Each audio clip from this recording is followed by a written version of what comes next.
Sarah, a meticulous woman in her mid-30s, moved about her kitchen with the practiced ease of someone who took comfort in routines. The rhythmic clinking of dishes being washed and the soft hum of her favorite jazz record created an atmosphere of serenity. Her son, Max, 8 years old and full of boundless energy, played outside in the garden, his laughter occasionally punctuating the quiet stillness of the house. For Sarah, the garden was a sanctuary. Neat rows of roses and tulips lined the edges of the yard, their vibrant colors adding life to the otherwise muted tones of late summer. She had spent years cultivating this space, finding solace in the simple act of nurturing something beautiful. The world beyond the garden seemed so chaotic, so unpredictable. But here, among the flowers and neatly trimmed hedges, everything made sense. Suddenly, a shrill, high-pitched cry shattered the peaceful afternoon. It wasn't the sound of Max's usual playful exuberance, but something far more urgent and unsettling. Sarah froze, dish still in hand, her heart skipping a beat. She quickly set the plate down, drying her hands on a nearby towel as she rushed to the window. Her breath caught in her throat when she saw Max standing at the edge of the garden, hunched over something on the ground. Without thinking, she bolted through the back door, her feet barely touching the ground as she crossed the lawn. Her heart raced, dread building in her chest as she drew closer to her son. "Max," Sarah called out, her voice trembling. "What's wrong? What happened?" Max, wide-eyed and pale, looked up at her with a mixture of fear and confusion. He was cradling a small bundle wrapped in a dirty, tattered blanket. The bundle moved slightly, accompanied by a weak, pitiful cry. I found her in the bushes," Mom, Max stammered, his voice barely above a whisper. "She was just lying there, crying. I didn't know what to do." Sarah's breath hitched as she knelt beside Max, her hands trembling as she carefully unwrapped the blanket. Beneath the soiled fabric was a tiny baby, no more than a few months old. The infant's face was scrunched up in discomfort, her little fists clenched tightly as she whimpered. "Oh my God," Sarah whispered, her voice barely audible. Her mind raced, struggling to comprehend what she was seeing. Who would abandon a baby in a garden like this? And why? She instinctively gathered the infant into her arms, cradling her close to her chest. The baby's cries softened as she felt the warmth and security of Sarah's embrace. But the unanswered questions only grew louder in Sarah's mind. "We need to call the police," Sarah said, more to herself than to Max. She stood up, her legs feeling unsteady beneath her. "Come on, Max. Let's go inside." The next few hours were a blur of frantic phone calls and emotional turmoil. The police arrived quickly, their flashing lights casting an eerie glow over the tranquil garden. Officers swarmed the scene, asking Sarah and Max dozens of questions Sarah had no real answers to. She explained how Max had found the baby and reiterated that she had no idea where the child had come from. As the baby was carefully handed over to the authorities, Sarah felt a pang of sorrow. Despite knowing that the child would be taken to safety, she couldn't shake the feeling of responsibility that had settled deep within her chest. Something about the baby's presence in her garden felt almost intentional, as if the child had been placed there for her to find. "Thank you for your cooperation, Mrs. Turner," one of the officers said, offering Sarah a reassuring smile. "We'll make sure the baby is taken to a hospital for a checkup and then placed in protective custody. If you think of anything else or hear anything from your neighbors, please let us know." Sarah nodded, though her mind was elsewhere, consumed by the mystery. As the police car pulled away, taking the infant with it, Sarah stood in her garden, staring at the spot where Max had found the baby. The once familiar space now seemed alien, its tranquility tainted by the day's events. The days that followed were filled with an uneasy tension that clung to Sarah like a shadow. The garden, once her retreat from the world, now felt like the center of something inexplicable, something ominous. Sarah couldn't stop thinking about the baby. Who had left her? Why in their garden? And more importantly, why was there no sign of the mother or any explanation? Max, too, was affected.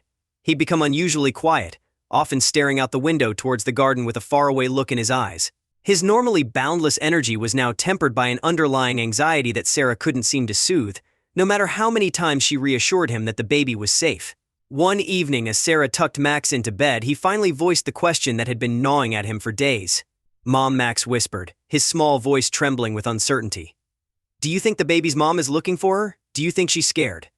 Sarah's heart ached at the question. How could she possibly explain the complexities of the situation to an 8-year-old? She herself didn't fully understand it. "I don't know, sweetheart," Sarah said softly, brushing a stray lock of hair from Max's forehead. "But the police are doing everything they can to find out, and the baby is safe now. That's what's most important." Max nodded, though he didn't look entirely convinced. His eyes, wide and full of unspoken fears, stared up at Sarah with a mix of confusion and sadness. But why would someone leave a baby like that? It doesn't make sense. Sarah sighed, her own thoughts echoing Max's words. Sometimes, people do things that don't make sense, even when they don't mean to hurt anyone. Maybe the baby's mom couldn't take care of her, or maybe she thought it was the only way to keep her safe. We just don't know.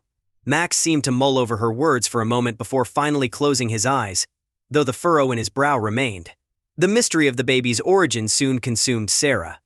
She found herself checking the local news obsessively, hoping for some update on the investigation.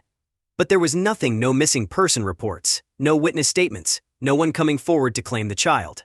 It was as if the baby had appeared out of thin air.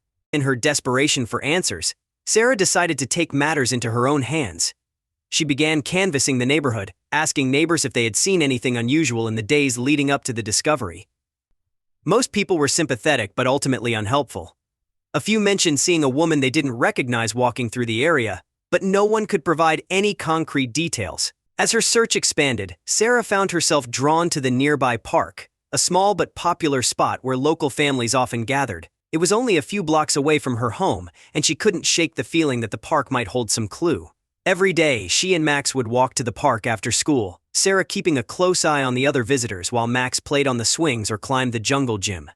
It was during one of these visits that Sarah noticed something unusual. A woman, dressed in a long, oversized coat despite the warm weather, was sitting on a bench near the playground. Her posture was rigid, and her eyes were fixed on the children playing nearby. At first, Sarah dismissed her as just another park goer, but the more she observed, the more something about the woman's behavior felt. The woman never interacted with anyone. She didn't have a child of her own with her, and she didn't speak to any of the other parents. She simply sat there, watching, her expression unreadable. Sarah's curiosity piqued. Could this woman have something to do with the baby? Was she perhaps the child's mother, keeping a distant watch to see if the police were involved? The thought gnawed at Sarah, and she resolved to find out more. Over the next few days, she returned to the park at different times, hoping to catch another glimpse of the mysterious woman. Sure enough, the woman appeared again, always at the same bench, always watching the children with that same, unsettling intensity. Sarah couldn't shake the feeling that the woman was connected to the baby somehow. But how? And why? One Wednesday afternoon, Sarah decided to take a more direct approach. After dropping Max off at school, she returned to the park and sat on a bench across from the mysterious woman. She watched her for several minutes, trying to build up the courage to approach her. The woman didn't seem dangerous, but there was something about her that made Sarah feel uneasy. Finally, Sarah stood up and walked over to the bench, her heart pounding in her chest. The woman glanced up as she approached, her expression wary. "Hi," Sarah said, offering a tentative smile. "I've seen you here a few times. I just wanted to say hello." The woman's eyes narrowed slightly, and she shifted uncomfortably in her seat. "Hello," she muttered, her voice low and guarded. Sarah hesitated, unsure how to proceed. She didn't want to scare the woman off, but she needed answers. "It's a beautiful day, isn't it?" Sarah said, trying to keep her tone light. "Do you come here often?" The woman shrugged, her gaze flickering briefly to the children playing in the distance. "Sometimes," she said, her voice still tinged with caution. Sarah studied the woman's face, searching for any sign of recognition. She seemed young, late 20s, maybe early 30s, and there was a weariness in her eyes that suggested a life marked by hardship. Sarah felt a pang of empathy, but she also couldn't ignore the growing sense of unease that gnawed at her. "I don't mean to pry," Sarah began carefully, "but I couldn't help but notice you watching the children. Are you looking for someone?" The woman's expression hardened, and she stood up abruptly, pulling her coat tightly around herself. "I have to go," she said, her voice clipped. "Wait, please," Sarah pleaded, taking a step forward. "I'm not trying to accuse you of anything. I need to know if you had anything to do with the baby that was found in my garden." The woman froze, her back still turned to Sarah. For a moment there was silence and Sarah held her breath, waiting for the woman's response. Finally, the woman turned slightly, her eyes filled with a mixture of fear and sadness. "I didn't have a choice," she whispered, her voice barely audible. "I couldn't take care of her. I thought she'd be better off with someone else." Sarah's heart sank as the truth finally came to light. This woman was the baby's mother, and she had been watching from afar, too afraid to claim her child but too heartbroken to completely let go. "Please," Sarah said softly, her voice filled with compassion. "Let's talk. I can help you. We can figure this out together." The woman hesitated for a long moment, torn between fear and hope. Finally, she nodded, tears welling in her eyes. In the weeks that followed, Sarah worked tirelessly to help the woman, whose name was Anna, find the support she needed. With the help of local social services, Anna was able to get the care and resources necessary to provide for her baby. Sarah offered her guidance and friendship, helping Anna navigate the difficult road ahead. The garden, once the scene of an unspeakable mystery, became a place of healing. As Sarah and Anna worked together to ensure the baby's future, the echoes of that fateful day began to fade, replaced by the sounds of new beginnings and second chances. In the end, the garden was no longer just a sanctuary for Sarah. It had become a symbol of hope, resilience, and the unbreakable bond between mother and child.